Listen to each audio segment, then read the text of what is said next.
Hi, it's me again, I'm back.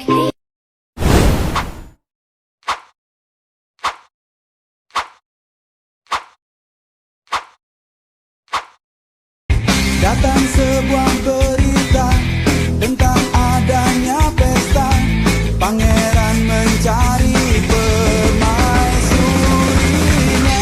Cinderella pun tiba dengan kereta kencana. Sepatu kaca hiasi kakinya. Semua mata terpana akan kedatangannya. Pangeran pun jatuh cinta padanya. A. Menjelaskan dasar-dasar analisis biaya volume laba, margin kontribusi, hubungan CVP dalam bentuk samaan dan grafik rasio margin kontribusi. Analisis biaya volume laba adalah metode akuntansi biaya yang melihat dampak berbagai tingkat biaya dan volume terhadap laba operasi. Analisis biaya volume laba dikenal sebagai analisis titik impas, terlihat untuk menentukan titik impas untuk volume penjualan dan struktur biaya yang berbeda, yang dapat berguna bagi manajer yang membuat keputusan bisnis jangka pendek. Analisis CVP membuat beberapa asumsi, termasuk bahwa harga jual biaya tetap dan biaya variabel per unit adalah konstan. Rumus CVP dapat menghitung titik impas. Titik impas adalah jumlah unit yang perlu dijual atau jumlah pendapatan penjualan yang harus dihasilkan untuk menutupi biaya yang diperlukan untuk membuat produk. Kontribusi margin. Kontribusi margin merupakan jumlah yang tersisa dari pendapatan variabel penjualan dikurangi beta. Jadi kontribusi margin adalah jumlah yang tersedia untuk menutup beban tetap dan kemudian untuk menyediakan laba pada periode tersebut. Kontribusi margin digunakan lebih dulu untuk menutup beban tetap dan sisanya akan menjadi laba. Hubungan biaya volume laba dalam bentuk persamaan dari grafik. A. Hubungan biaya volume laba dalam bentuk persamaan. Laporan laba rugi kontribusi dapat disajikan dalam bentuk persamaan sebagai berikut. Laba sama dengan dalam kurung penjualan dikurang beban variabel dikurang beban tetap. Ketika perusahaan hanya memiliki satu jenis produk, maka kita dapat mengubah persamaan tersebut menjadi seperti berikut. Penjualan sama dengan harga jual per unit dikali unit penjualan atau P dikali Q. Beban variabel sama dengan beban variabel per unit dikali unit terjual atau P dikali Q. Laba sama dengan dalam kurung P dikali Q dikurang P kali Q dikurang biaya tetap. B. Hubungan biaya volume laba dalam bentuk grafik. 1. Membuat sumbu vertikal untuk jumlah rupiah penjualan, sedangkan sumbu horizontal menunjukkan volume penjualan. 2. Garis jumlah pendapatan dipatok mulai dari 0 pada sisi kiri grafik. 3. Menarik garis biaya tetap secara horizontal mulai dari sumbu vertikal karena komponen biaya tetap besarnya. 4. Garis jumlah biaya ditarik mulai dari titik biaya tetap jadi pada sumbu vertikal. 5. Perpotongan antara garis pendapatan dan garis jumlah biaya itulah yang merupakan titik impas. Rasio margin kontribusi. Rasio profit margin menurut Erianto tahun 1999 adalah perbandingan antar net operating income dengan net sales. Dengan kata lain, rasio profit margin adalah selisih antara net sales dengan operating expenses, atau harga pokok penjualan ditambah biaya administrasi ditambah biaya umum. Selisih mana dinyatakan dalam presentasi dari net sales. Selanjutnya, rasio profit margin menurut Haryadi tahun 2002 merupakan ukuran kemampuan manajemen untuk mengendalikan biaya operasional dalam hubungannya dengan penjualan.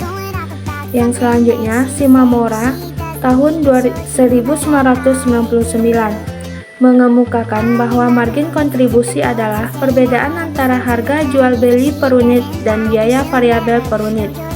Margin kontribusi ada pula dinyatakan sebagai satu presentasi dari pendapatan penjualan.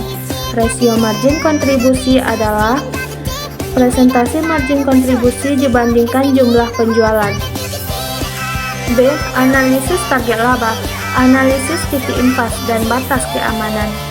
A. Analisis target laba. Analisis target laba adalah salah satu pengguna pokok dalam analisis biaya volume laba. Dalam analisis target laba, kita mengestimasikan volume penjualan yang diperlukan untuk mencapai laba tertentu. Analisis target laba menggunakan dua metode, yaitu satu, metode persamaan.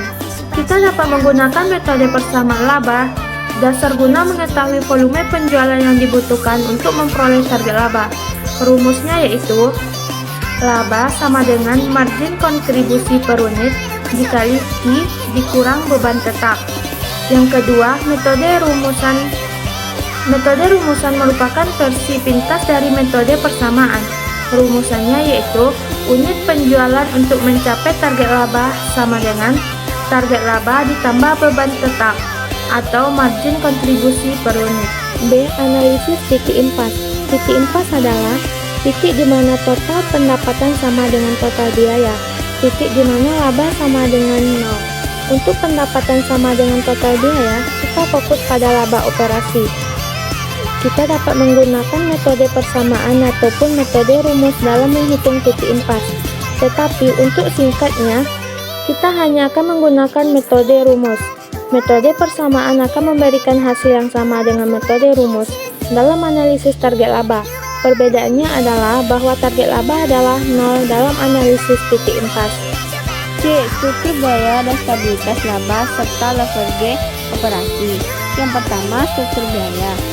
Struktur biaya mengacu pada berbagai jenis biaya yang dikeluarkan bisnis dan biasanya terdiri dari biaya tetap dan biaya variabel. Biaya tetap adalah biaya yang tetap tidak berubah terlepas dari jumlah output yang dihasilkan perusahaan. Sedangkan biaya variabel adalah berubah seiring dengan volume produksi. Yang kedua, stabilitas laba.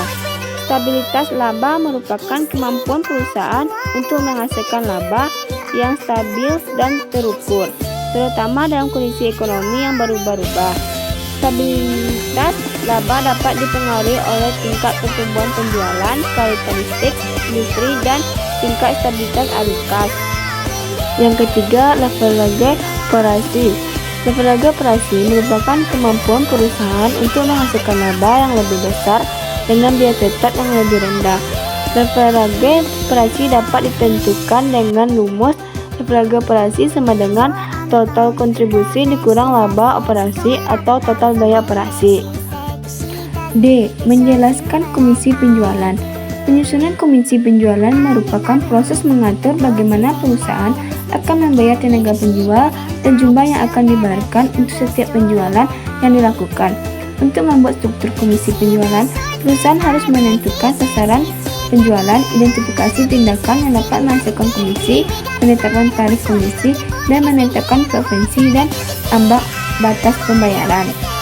E. Definisi bauran penjualan dan analisis titik impas.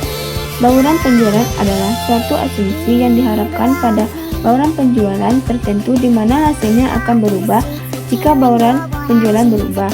Dalam analisis titik impas, bauran penjualan digunakan untuk menghitung titik impas yang diharapkan pada bauran penjualan tertentu.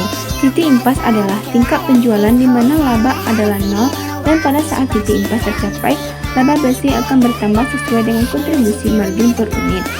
Analisis titik impas bertujuan untuk mengetahui atau merencanakan pada tingkat beberapa jumlah, biaya, dan pendapatan akan sama nol, sehingga perusahaan dapat memperoleh keuntungan dan tidak mengalami kerugian. Hasil dari penjualan per produknya. Kita jualan produk, per produk itu ada hasil penjualannya, omsetnya, per produknya, harganya berapa. Misalnya saya jualan Klinos, 36.000 saya jual ke pasaran untuk wilayah Jawa. Marginnya berapa? Nah kita lihat modalnya berapa. Pembuatan Klinos itu saya produsen ya, pembuatannya berapa. Kalau pembuatannya adalah 10.000, berarti marginnya adalah berapa? 26.000. Ya, itu besar. Itu gambaran singkatnya tentang margin itu seperti apa.